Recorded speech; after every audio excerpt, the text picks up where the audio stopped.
Hello दोस्तों, आपका स्वागत है हमारे चैनल चैंपियन जैद पर और मैं हूं आपका दोस्त मोहम्मद जैद। और दोस्तों मिशन 2024 की इस धमाकेदार सीरीज में आपका स्वागत है एक और धमाकेदार वीडियो में। आज हम लोग डिस्कस करने वाले हैं कि साइंस में आप 95 प्लस कैसे ला सकते हो। ठीक है, 100 मार्क्स कैसे ला सकते हो, इसके ऊपर ऑलरेडी मैंने 2 साल पहले वीडियो बना रखी है। बट आप भी जानते हो, मैं भी जानता हूँ कि 100 मार्क्स लाना थोड़ा सा आइडियल केस हो जाता है। आता है, ऐसा नहीं है कि नहीं आता है, आपका भी आ सकता है, लेकिन उसके लिए यू नीड सम लक। थोड़ा सा लक भी चाहिए। कैसा लक? मतलब जो पेपर चेक कर रहा है वो थोड़ा सा इजी चेकिंग करे, है ना। वरना हर एक पेपर चेकर में कुछ ना कुछ एबिलिटी होती है कि भाई कोई भी पेपर चेक कर रहा हो, जैसे मैं कर रहा हूँ, ठीक है, मैं अगर मॉडरेटर हूँ तो मैं आराम से तुम्हारा एक नंबर कहीं ना कहीं से उड़ा सकता हूँ। ये तो थोड़ा सा तुम्हें लक तो चाहिए। बट फिर 95 प्लस टारगेट करो तुम, मतलब 100 ही टारगेट करो, बढ़िया से लिख के आओ। लेकिन अगर 95 प्लस आए, 100 ना आए तो दुखी नहीं होने का, क्योंकि for that you need some luck. ठीक है, जैसे 90 प्लस लाना है तो तुम्हारा हार्डवर्क है, 95 प्लस लाना है so you need some luck. ठीक है, तो जैसे तुम्हें 95 प्लस साइंस में लाना है तो पहले हम लोग साइंस का पेपर पैटर्न वगैरह समझ लेंगे, फिर चैप्टर वाइज हम लोग डिस्कशन करेंगे कौन से चैप्टर से कैसा क्वेश्चन आ सकता है और कौन से चैप्टर बहुत ही ज़्यादा इंपॉर्टेंट है। और चैप्टर तो कोई नहीं छोड़ना है। अच्छा, एक दो छोड़ना चाहते हो, चलो वो भी बता दूंगा। मैथ में तो खैर कुछ नहीं छोड़ सकते। अगर किसी ने पूछा हो पिछले वीडियो में कि भाई मैथ्स में हम लोग कौन से चैप्टर छोड़ सकते हैं, ना कुछ नहीं छोड़ सकते तुम मैथ्स में। अगर 95 प्लस लाने तो कुछ नहीं छोड़ सकते तुम, you have to do everything. ठीक है, ओके।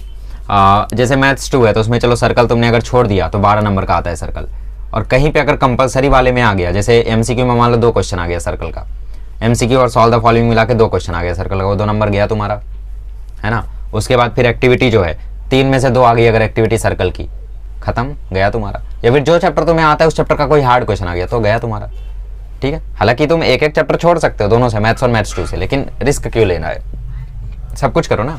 चलो साइंस की बात करते हैं तो पेपर पैटर्न दोनों के लिए ही सेम रहता है। तो मैं पहले पेपर पैटर्न आपको बता देता हूं और फिर इसी पेपर पैटर्न के बेसिस पे हम लोग थोड़ा सा डिस्कशन करेंगे। ठीक है, इसमें क्वेश्चन नंबर 1 आता है 5 MCQ। हालांकि मेरा साइंस में आया था 92 मार्क्स शायद, हाँ 92 आया था मेरा साइंस में, और मेरे नंबर MCQs में कटे थे। मेरा 2 MCQ गलत हुआ था साइंस 1 में, 2 MCQ गलत हुआ था साइंस 2 में।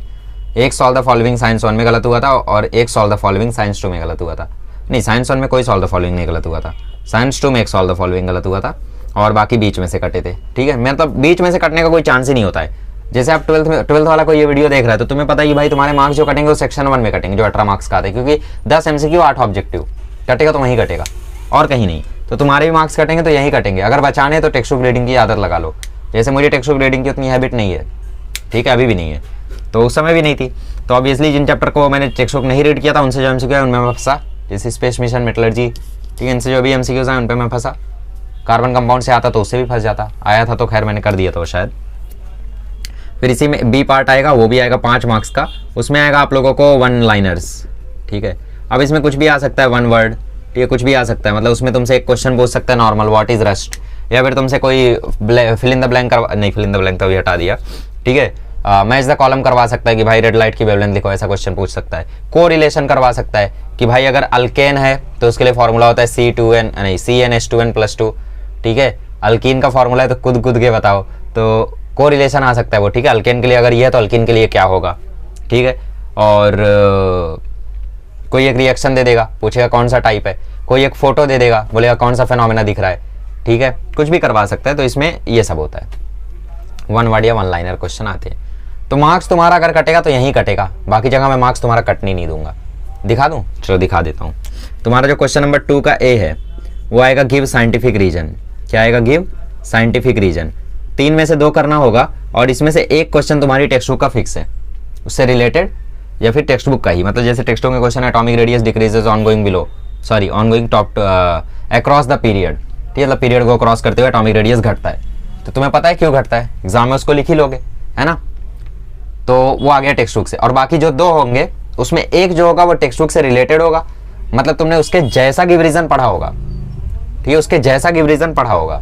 और जो एक आएगा वो आउट ऑफ द बॉक्स आएगा, मतलब 3 में से एक गिव रीजन टेक्स्ट बुक से, एक गिव रीजन मतलब टेक्स्ट बुक से ही रहेगा लेकिन रिलेटेड रहेगा। हो सकता है टेक्स्ट बुक से ही आ जाए, अगर लक अच्छा रहे तो हो सकता है वो टेक्स्ट बुक से ही आ जाए। ठीक है, लेकिन अगर टेक्स्ट बुक से नहीं आते तो उससे रिलेटेड आएगा। रिलेटेड मतलब जैसे इसका एग्जाम्पल अगर मैं दे सकूँ, कैसे दे सकता हूँ, जैसे इलेक्ट्रिक करंट वाला चैप्टर तुमने पढ़ा होगा, ठीक है, तो उसमें इंसुलेटेड वायर का तुमने कोई कंसेप्ट पढ़ा है, ठीक है, फ्यूज वायर का कोई कंसेप्ट तुमने पढ़ा है, तो फ्यूज वायर का ही गिव रीजन वो एग्जाम में भी पूछे, लेकिन अलग तरीके से पूछे। उसमें कुछ पूछ ले कि भाई ऐसा ऐसा सेटअप करने पे इलेक्ट्रिकल अप्लायंसेस में दिक्कत हो जाती है, क्यों? तो बेसिकली पूछा तो वही, लेकिन अलग तरीके से पूछा। ठीक है, तो 3 में से एक तो पक्का कर ले जाओगे, एक में अगर कुछ दिक्कत आती है तो कोई दिक्कत नहीं है, क्योंकि सेक्शन का मार्क्स जो होता है उसमें ऐड हो जाता है एंड में, है ना। तो ये अपना पूरे में एक सेक्शन होता है क्वेश्चन नंबर 2। तो ये आता है 4 नंबर का, 4 में से अगर तुम 3.5 भी लाते हो तो आगे चल के 4 ही हो जाता है। तो गिव रीजन में कोई दिक्कत नहीं आने वाली है। ठीक है, एक आएगा आउट ऑफ द बॉक्स, मतलब टेक्स्ट बुक के बाहर से आएगा। आई मीन मतलब कर तो ले जाओगे, टेक्स्ट बुक के अंदर का ही होगा, लेकिन टेक्स्ट बुक के अंदर का ही होगा, लेकिन टेक्स्ट बुक के बाहर का होगा। ठीक है, मतलब वो अपने मन से पूछेगा, तो वो भी कर सकते हो, ऑन से लिख देना। खैर मैं तीनों करके आया था। आइए आगे बढ़ते हैं, क्वेश्चन नंबर 3 देखते हैं। क्वेश्चन नंबर 3 में तुम्हें 3 क्वेश्चन करने रहेंगे, 5 में से 2-2 मार्क्स का होता है। और ये क्वेश्चन नहीं बल्कि एक्टिविटी फॉर्म में पूछेगा। तुम्हें एक प्रोसेस दिखाएगा, बोलेगा name the process shown in the figure. ठीक है, and what is the reason behind this phenomena. ठीक है, जैसे तुम्हें फोटो दे दिया उसकी रेनबो फॉर्मेशन की, name the process shown in the figure, तो तुम लिखोगे rainbow formation. What are the 3 phenomena involved in this process. हो गया 2 नंबर का। ठीक है, 3 नंबर का बनाना है उसको, तो उसके आगे एक और चीज पूछ लेगा, right the definitions of all 3। ठीक, तो एक्टिविटी टाइप ही क्वेश्चन पूछेगा, कोई भारी क्वेश्चन इसमें रट्टा मारने वाला नहीं पूछता है। ठीक है, तो टेक्स्ट बुक का अगर कंसेप्ट तुमने अच्छे से किया तो कोई दिक्कत नहीं आएगी इसमें। और 5 में से 2 या एक तो न्यूमेरिकल फिक्स है, 1 से 2 इसमें न्यूमेरिकल हो सकता है। ठीक है, 3 में से क्या होगा, 1 से 2 तो न्यूमेरिकल होगा। तो अगर तुम अपना न्यूमेरिकल नहीं करते हो, न्यूमेरिकल तुम्हारा मजबूत नहीं है, हालांकि अगर तुम्हारा न्यूमेरिकल नहीं मजबूत है तो मैं नहीं मानता कि तुम्हारी थ्योरी उतनी मजबूत होगी। थ्योरी मजबूत है तो न्यूमेरिकल भी मजबूत रहेगा ही, वो नॉर्मल सी बात है। थ्योरी नहीं न्यूमेरिकल नहीं मजबूत है तो इसका मतलब तुम थ्योरी में रट्टा मारते हो जरूर। ठीक है, तो 5 में से 1 तो तुमने न्यूमेरिकल से निकाल दिया, बाकी 2 एक्टिविटी कर करके थोड़ा थोड़ा निकाल लेना। ठीक है, क्वेश्चन नंबर 4 की बात करें तो इसमें तुम्हें 5 मार्क्स के क्वेश्चन आते हैं, 3 मार्क्स के क्वेश्चन आते हैं, 5 करना होता है 8 में से। ठीक है, ईच क्वेश्चन कंज्यूमिंग 3 मार्क्स, तो 8 में से 5 करना होता है तुम्हें, और इनमें से 2 तो पक्का है न्यूमेरिकल रहता है। ठीक है, 2 तो पक्का है न्यूमेरिकल ही रहेगा। कौन से न्यूमेरिकल? इसमें देखो आपको लेंस के न्यूमेरिकल आ सकते हैं, ग्रेविटेशन के न्यूमेरिकल आ सकते हैं। ठीक है, इस वाले पर्टिकुलर पार्ट में। ठीक है, ग्रेविटेशन के न्यूमेरिकल इसमें भी आ सकते हैं, लेकिन इसमें लेंस के न्यूमेरिकल के ज़्यादा चांस होते हैं, क्योंकि लेंस का न्यूमेरिकल थोड़ा लेंदी होता है ना, VUF वाला। ठीक है, स्पेस मिशन का न्यूमेरिकल आ सकता है, तो ग्रेविटेशन के न्यूमेरिकल करके जाओ यार, बहुत IMP है। ठीक है, लॉज ऑफ ग्रेविटेशन आपसे 3 लॉज ऑफ केपलर आपसे पूछ सकता है। ठीक है, कोई भी फिनोमेना पूछ सकता है, मतलब बढ़िया एक्टिविटी वाला क्वेश्चन बनाएगा। ऐसा क्वेश्चन होगा जो तुम्हारी स्किल पर बेस्ड होगा, नॉलेज पर बेस्ड होगा, रट्टा वाली नॉलेज पर नहीं होगा, तुम्हारे रट्टा पर बेस्ड नहीं होगा कि तुम्हें कितना रट्टा मारा है। ठीक है, ऐसा होगा। फिर जो क्वेश्चन 5 आएगा वो आएगा तुम्हारा, एक करना रहेगा 2 में से, वो आएगा 5 मार्क्स का। अब इसमें भी एक्टिविटी टाइप ही आएगा। ठीक है, रट्टा वट्टा इसमें कुछ खास तो फर्क नहीं पड़ेगा, जैसे हो सकता है फर्क पड़ भी जाए। ठीक है, जैसे तुम्हें इलेक्ट्रिक मोटर का क्वेश्चन है तो बोलेगा name the device shown in the figure, what is the principle behind this device. ठीक है, what is the principle behind the working of this device, explain the working of this device in short. बस हो गया 5 number, 3 number का working, 1 number का principal, 1 number का device. ठीक है, तो आपने लिखा अगर मोटर है वो। ठीक है, फिर आपने लिखा किस पे, Fleming left hand rule, right hand rule. ठीक है, मोटर आया तो फिर फैराडेज लॉ ऑफ इंडक्शन। ठीक है, ऐसा जो भी है, मतलब आप लोग उसको लिखे, और प्रिंसिपल लिखा आपने, फ्लेमिंग लेफ्ट हैंड रूल या फिर राइट हैंड रूल, जो भी है। ठीक है, अभी मतलब मुझे करके देखना पड़ेगा, याद नहीं आ रहा है। ठीक है, उसके बाद आपने क्या किया, मतलब उसका प्रिंसिपल लिखा कि भाई किस प्रिंसिपल पे काम करता है। ठीक है, और फिर उसके बाद उसकी वर्किंग को थोड़ा बहुत एक्सप्लेन किया कि भाई मोटर ऐसे ऐसे घूमता है, जनरेटर ऐसे ऐसे घूमता है, जनरेट होता है। ठीक है, ऐसा होता है। अब देखो एक बहुत ही खास बात है जो आपको मोस्टली चैनल्स नहीं बताएंगे, वो ये है कि ये पूरा जो सिलेबस होता है, ये पूरा जो पेपर होता है ना, ये 50-50 में बटा होता है। साइंस 1 50-50 में बटा होता है, फिजिक्स और केमिस्ट्री में। ठीक है, अगर मेरी बात पे भरोसा ना हो तो तुम प्रीवियस ईयर पेपर निकाल के वेरीफाई कर लेना। साइंस 2 बटा होता है बायोलॉजी और EVS में। ठीक है, मतलब जैसे तुमसे ये 10 क्वेश्चन पूछा ना, इन 10 में से 4 से 5 क्वेश्चन फिजिक्स के होंगे, 4 से 5 क्वेश्चन केमिस्ट्री के होंगे।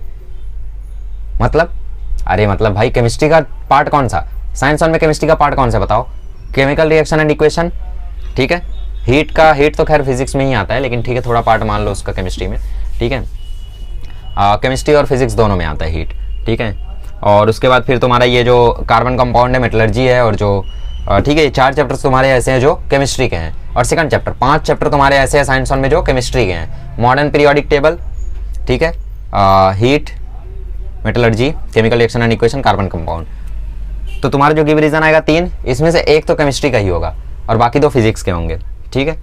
और उसके बाद जो तुम्हारा ये न्यूमेरिकल वगैरह आएगा तो फिजिक्स से आएगा। और ये जो आखिरी क्वेश्चन आएगा, एक क्वेश्चन तुम्हारा केमिकल रिएक्शन एंड इक्वेशन से होगा, या तो मेटलर्जी से होगा, या तो कार्बन कंपाउंड से होगा, और एक क्वेश्चन तुम्हारा या तो लेंस से होगा या तो ग्रेविटेशन से होगा, मतलब इनमें से किसी से होगा, ठीक है। तो तुम ये देखो कि तुम जब चैप्टर को छोड़ रहे हो तो वो किस चैप्टर को छोड़ रहे हो, फिजिक्स के चैप्टर को छोड़ रहे हो या केमिस्ट्री के चैप्टर को छोड़ रहे हो।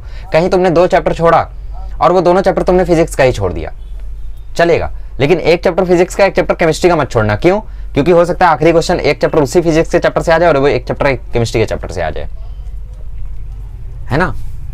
और ये डिवाइडेड होता है बायोलॉजी और ईवीएस में। ईवीएस बोले तो जैसे आपका 4th चैप्टर एनवायरमेंटल मैनेजमेंट, ठीक है, वो पावर प्लांट वाला चैप्टर 5वां, 4th, 5th, उसके बाद फिर 8वां चैप्टर भी ईवीएस में ही लगभग आ गया, ठीक है। और 9वां चैप्टर ईवीएस में, 10वां चैप्टर ईवीएस में, सेल बायोलॉजी एंड बायोटेक्नोलॉजी वाला पार्ट ईवीएस में आ गया थोड़ा।